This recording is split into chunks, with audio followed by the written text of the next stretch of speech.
All right. Hello, everyone. Happy Boxing Day. Um, Whatever that means. Yeah, I've got to look that up.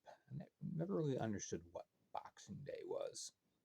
Personal research report.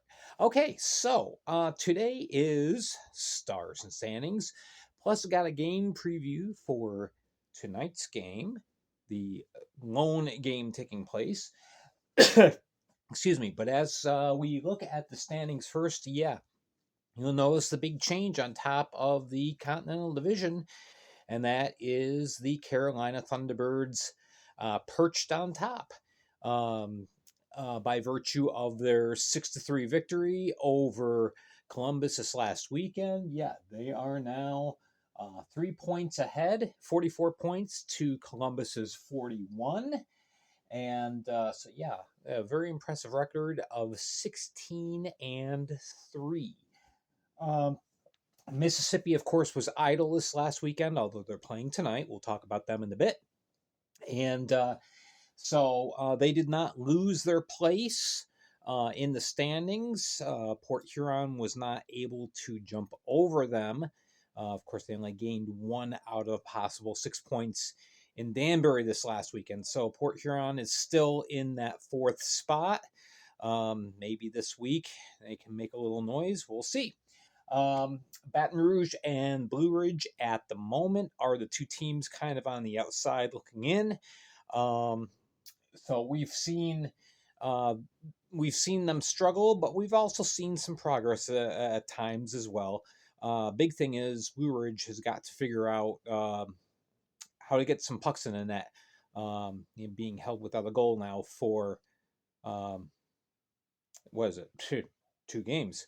So anyway, in the Empire Division, Binghamton with a very healthy, commanding cushion over the Motor City Rockers are 16 points, which means at the very least there's 5 games separating the two teams. Now, Motor City does have 2 games in hand on Binghamton, right? As I am recording this, Binghamton and Danbury both have the most games played of any team in the league. So, and then you have the lower two having played the fewest, along with Columbus. But yeah, so Motor City 11-5-3. They're back on their winning track, and so we'll see what happens this upcoming weekend. But yeah, Motor City solidly in second. Danbury not that far behind. It's 5 points. And then Watertown, Elmira struggling down the bottom there. Watertown still holding that 2-point edge over Elmira. Poor Elmira after a very, very rough weekend getting outscored 17-5. So there we go. That is the current standings. Again, I simplify things. I know that when you look at the standings on the Fed page, it's kind of complicated looking at all these different columns. But yeah, all you need to know is wins, points, regulation wins. Because the tiebreakers, again, in order are points, then wins, regulation wins, meaning, and then point percentage, which I didn't bother with. That's a third thing, and it's weird because even though it says at the bottom of the page on the Fed standings, the order of tiebreakers, they line things up according to percentage over wins, which is really kind of strange. But anyway, all right. Since it is the holiday season, since yesterday was Christmas, I'm feeling generous. I'm going to, for this week, expand my top stars to 10. We're going to double things up. So, and again, just going in order of alphabetical last names. So, first star that I have is Trenton Blacksmith. He was the show for the Watertown Wolves this last weekend. Excuse me a second. Sorry, I just got to kind of shift my position here. So yeah, he had 3 goals on the weekend. He also just did a lot of things right. If you wanted to look at the positives from this last weekend with the Wolves, Threaten Blacksmith was it. He was the man. He played fantastic in those 2 games despite the outcome. Next, we have Dakota Bond for the Binghamton Black Bears, getting himself a goal and 5 assists in 2 games. Not too shabby. Doing really good on that back end for the Black Bears. Next, we have one of the 2 goalies. Yep, he's back. Super Mario's back. Stopping 89 out of 92. His save percentage for the year is now up to .935. That's crazy. He is on pace to have the best season ever for a goaltender. He's still a little bit behind in goals against. The best season ever with goals against was Christian Pavlas with the Thunderbirds a few years ago. He had posted a 1.77. And right now, Mario's at a 193, I believe.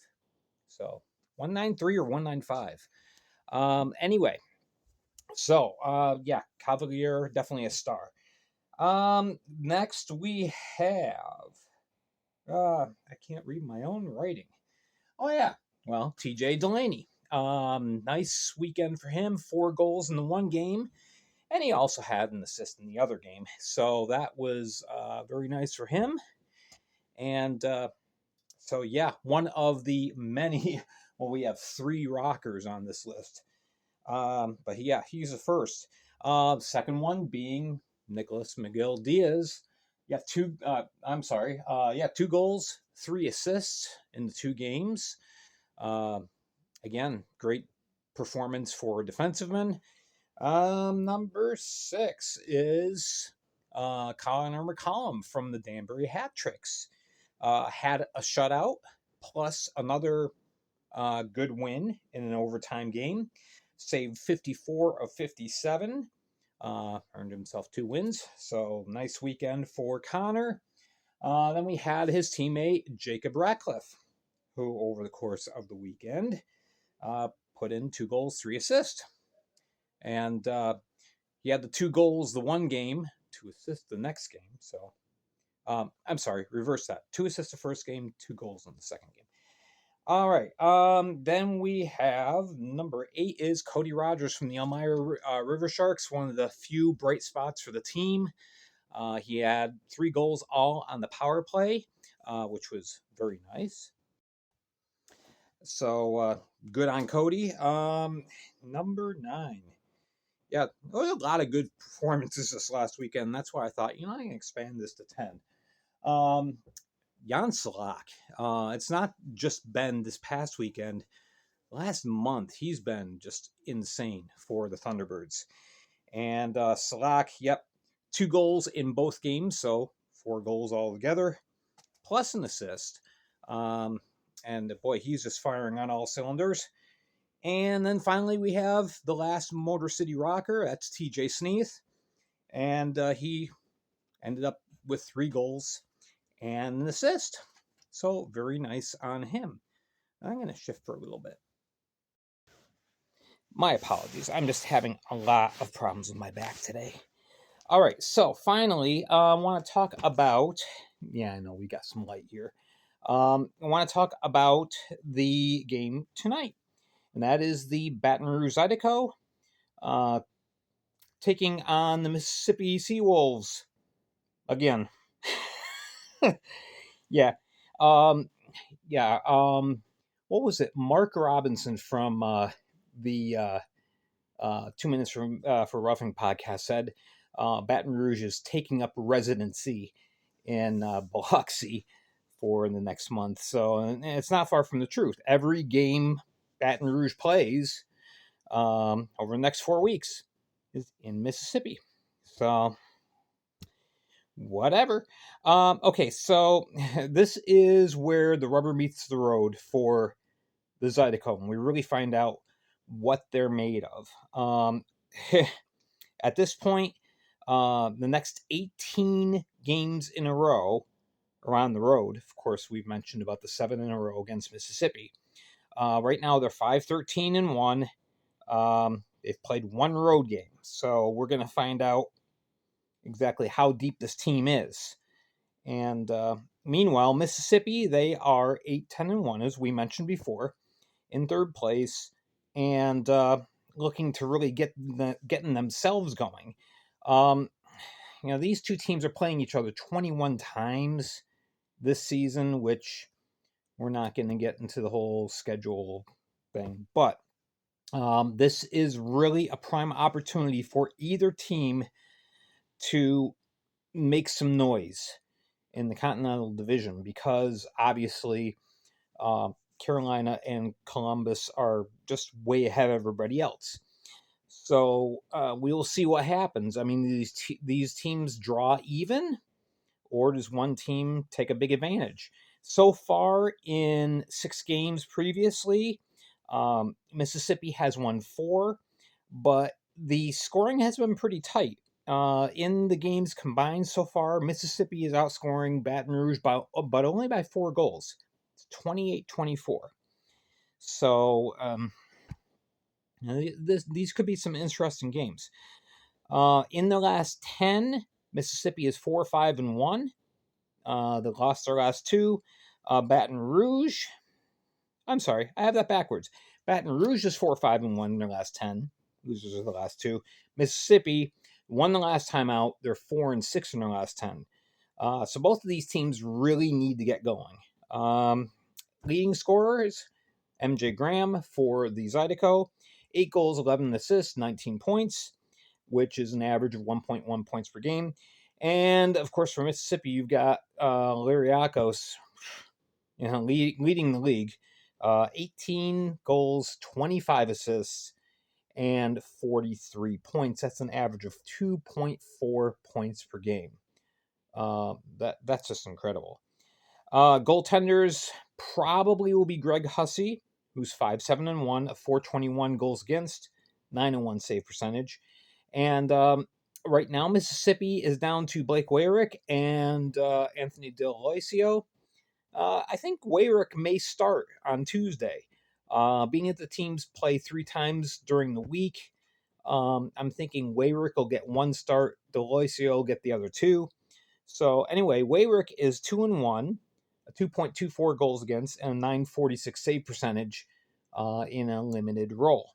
Baton Rouge averaging 3 goals per game scored. That's not enough. Hopefully, Kyle Stevens will be able to play. They need him badly. Power play is 14.9%. The kill is 76.9%. For the Seawolves, they are down a little bit in scoring over the last month. They're now averaging 4.1 goals per game. Power play is clicking at 21.9%.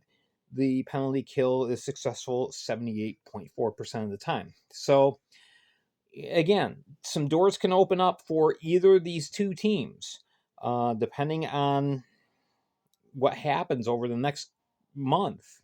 But yeah, it's going to be really hard. Baton Rouge is going to have to figure out,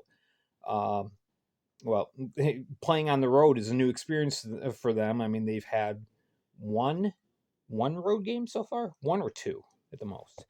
But yeah, so they're this is going to be tough for them. We're going to find out exactly who and what the Zydeco are. So there is your game. I'm picking Mississippi to win round 1. I can't call it round 1. Round 7, I guess.